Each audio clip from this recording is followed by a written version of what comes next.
5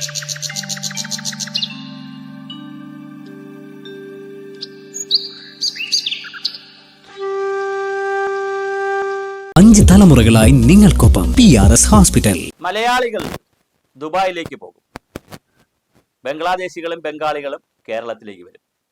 ഇതൊരു നല്ല ട്രെൻഡാണ്. പണ്ടാണെങ്കിൽ നമ്മുടെയൊക്കെ വീടുകളിൽ ഈ തമിഴ്നാട്ടിൽ നിന്ന് അവിടെ വെള്ളപ്പൊക്കവും വരൾച്ചയും ഒക്കെ ദാരിദ്ര്യമൊക്കെ ഉണ്ടാകുമ്പോൾ കുറെ അമ്മമാർ വരും, എന്തെങ്കിലും തരണേ എന്നൊക്കെ പറഞ്ഞു വരും. അപ്പോൾ നമ്മൾ എന്തെങ്കിലും കൊടുക്കുമ്പോൾ അവരപ്പോഴായിരിക്കും അവരുടെ ശരീരത്തിൽ ഈ തൂക്കിയിട്ടിരിക്കുന്ന ഊഞ്ഞാൽ പോലെ കെട്ടിയിട്ടിരിക്കുന്ന, നമ്മൾ വിചാരിക്കാതെ സാധനമൊക്കെ വാങ്ങിച്ചു, അതല്ല അതിനകത്തൊരു കുഞ്ഞും കാണും. എനക്ക് തന്നതിൽ കുളന്തയ്ക്കും വല്ലതും കുടമ്മ എന്നൊക്കെ പറയും. പക്ഷെ ഇന്ന് അങ്ങനെ തമിഴ്നാട്ടിൽ നിന്ന് ആരും വരുന്നില്ല, ഒരാൾ പോലും വരുന്നില്ല. ജോലിക്ക് പോലും തമിഴ്നാട്ടുകാർ കുറവാണ്, വളരെ കുറവാണ്. ചില തട്ടുകടകൾ നടത്തുന്നു, അല്ലെങ്കിൽ ടീ ഷോപ്പുകൾ നടത്തുന്നു, പിന്നെ അങ്ങനെ കുറച്ച് ഷോപ്പുകളൊക്കെ അത് ഹോട്ടൽ പോലെ നടത്തുന്നതാണല്ലോ. അതിന് മാത്രമേ തമിഴ്നാട്ടുകാർ കേരളത്തിലുള്ളൂ, ബിസിനസ്സിനേ ഉള്ളൂ. പിന്നെ ആക്രിക്കട എന്തായാലും ഒരു ബിസിനസ്സിനേ ഉള്ളൂ, അല്ലാതെ ഒരു വീടുകൾ തോറും വന്ന് അങ്ങനെ പഴയതുപോലെ ഭിക്ഷ യാചിക്കുന്ന രീതിയൊന്നുമില്ല. അവിടെ മാറി ബംഗാളികൾ 70കളിൽ ബംഗാളിൽ ഉണ്ടായ ക്ഷാമത്തിന്റെയും വരൾച്ചയുടെയും വെള്ളപ്പൊക്കത്തിന്റെ ഫലമായി അന്ന് ജനിച്ച കുഞ്ഞുങ്ങൾ ഇപ്പോൾ 50 വയസ്സൊക്കെ ആയി കാണുമല്ലോ, അവർ വ്യാപകമായി കേരളത്തിൽ വരുന്നു. അവരുടെ ദുബായിയാണ് പെരുമ്പാവൂർ. ബംഗാളികൾ വരുന്ന പോലെ തന്നെ ബംഗ്ലാദേശുകാരും ധാരാളമായി നുഴഞ്ഞു കയറുന്നു, റോഹിംഗ്യക്കാരും വരുന്നു.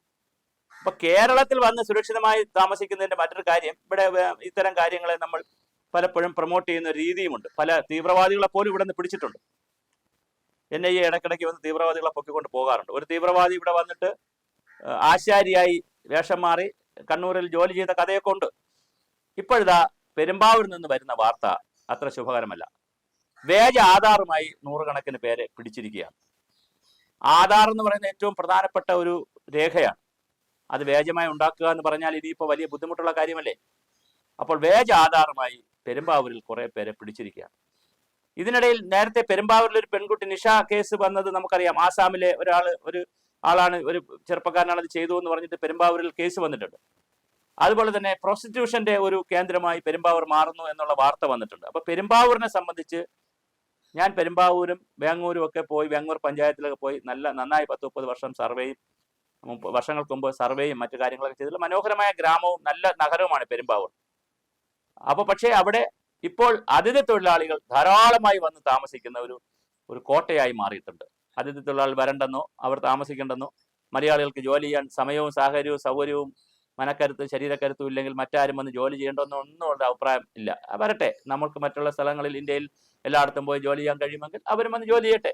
നിയമപരമായിട്ടാണെങ്കിൽ ബംഗ്ലാദേശികളും വരട്ടെ, അവർ കറക്റ്റ് പാസ്പോർട്ടും ആധാറും കറക്റ്റായിട്ട് എല്ലാം കൊണ്ടാണെങ്കിൽ അവരും വരട്ടെ. പക്ഷേ നുഴഞ്ഞു കയറി വന്നും രേഖകളില്ലാതെ വന്ന് നമ്മുടെ രാജ്യത്ത് വന്ന് നമ്മുടെ സംസ്ഥാനത്ത് വന്ന് ഇവിടെ നിന്ന് വിവാഹം കഴിച്ച് ഇവിടെ കൺഫ്യൂഷനുകൾ ഉണ്ടാക്കി ഇവിടുത്തെ പെൺകുട്ടികളെ പീഡിപ്പിച്ച് ഇവിടെ വേണ്ട കുഴപ്പങ്ങൾ ഉണ്ടാക്കുന്നത് നമുക്ക് അനുവദിക്കാൻ കഴിയില്ല. അപ്പോൾ അടിയന്തരമായി ഗവൺമെന്റുകൾ, കേന്ദ്ര ഗവൺമെന്റും സംസ്ഥാന ഗവൺമെന്റും അടിയന്തരമായി ഈ വിഷയത്തിൽ ഇടപെടുകയും ആധാർ കാർഡ് ഇല്ലാത്ത അല്ലെങ്കിൽ വ്യാജമായി നിർമ്മിച്ചവരെ ശിക്ഷാ നടപടികൾ വിധേയമാക്കുകയും, ഒരു രജിസ്ട്രേഷനെ കുറിച്ച് നമ്മൾ ഇത്രയും കാലം പറയുന്നുള്ളത് നടക്കുന്നില്ല. നമ്മുടെ നാട്ടിൽ അതിഥി തൊഴിലാളികൾ 10-30 ലക്ഷം പേര് ഇപ്പോൾ വന്നിട്ടുണ്ട്. അവർ ഒരു നാട്ടിൽ വന്നാൽ അവർ ജോലി ചെയ്യുന്നത് എവിടെ എന്നുള്ളതിൻ്റെ ഒരു രജിസ്ട്രേഷൻ നിർബന്ധമായും എടുക്കേണ്ട സമയം പഞ്ചായത്തിൽ രജിസ്റ്റർ ചെയ്താൽ മതി. പൗരത്വമുള്ള രാജ്യത്ത് ഇരട്ട പൗരത്വം പറ്റത്തില്ല. ഒരു സംസ്ഥാനത്ത് പോയി ജോലി ചെയ്യാം, പക്ഷേ ആ ജോലി ചെയ്യാൻ വരുമ്പോൾ ഒരു രജിസ്ട്രേഷൻ എടുക്കണം. ഒരു മൊബൈൽ ആപ്പ് വഴിയോ ഏതെങ്കിലും സംവിധാനം വഴിയോ ഒരു രജിസ്ട്രേഷൻ എടുക്കണം, അല്ലെങ്കിൽ ഒരു ഇൻഫർമേഷൻ കൊടുക്കണം. ഫീസൊന്നും വെക്കേണ്ട കാര്യമില്ല, ഒരു ഇൻഫർമേഷൻ കൊടുക്കണം.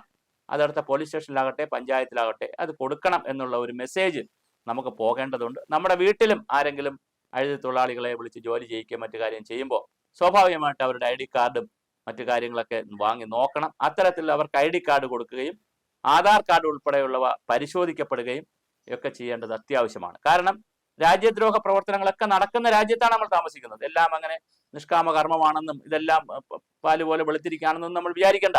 അതുകൊണ്ട് തന്നെ വ്യാജ ആധാർ കാർഡിന്റെ കാര്യങ്ങൾ വന്നിരിക്കുന്നു. അത് വളരെ ഗൗരവമായിട്ടുള്ള വിഷയമാണ്. പെരുമ്പാവൂരിലാണ് ഇപ്പോൾ അത് റിപ്പോർട്ട് ചെയ്തിരിക്കുന്നത്.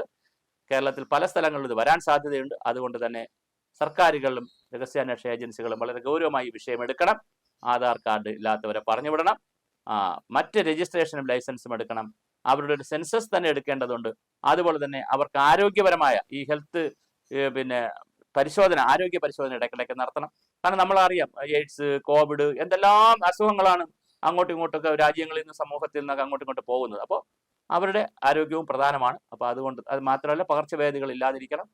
അതുകൊണ്ട് തന്നെ വളരെ ഗൗരവമായി അവരെ നമ്മൾ തള്ളിപ്പറയേണ്ട. നമ്മുടെ രാജ്യത്തിന്റെ ഭാഗങ്ങളിൽ നിന്ന് വന്നവരാകട്ടെ, വിദേശത്ത് നിന്ന് ബംഗ്ലാദേശിൽ നിന്ന് വന്നവരാകട്ടെ, ഇനി പാകിസ്ഥാൻകാരാകട്ടെ, ഏതാരോ ആയിക്കോട്ടെ, വ്യക്തികളാണല്ലോ വരുന്നത്. അപ്പോൾ അവരെ നമ്മൾ ആ രീതിയിൽ നന്നായി ഒരു സിറ്റിസനായി തന്നെ ട്രീറ്റ് ചെയ്യാം. പക്ഷേ നിയമപരമായ എല്ലാ ബാധ്യതകളും എല്ലാ പ്രശ്നങ്ങളും അവർ പരിഹരിക്കേണ്ടതുണ്ട്. അതിനുള്ള നടപടികൾ സർക്കാർ സ്വീകരിക്കേണ്ടതാണ്.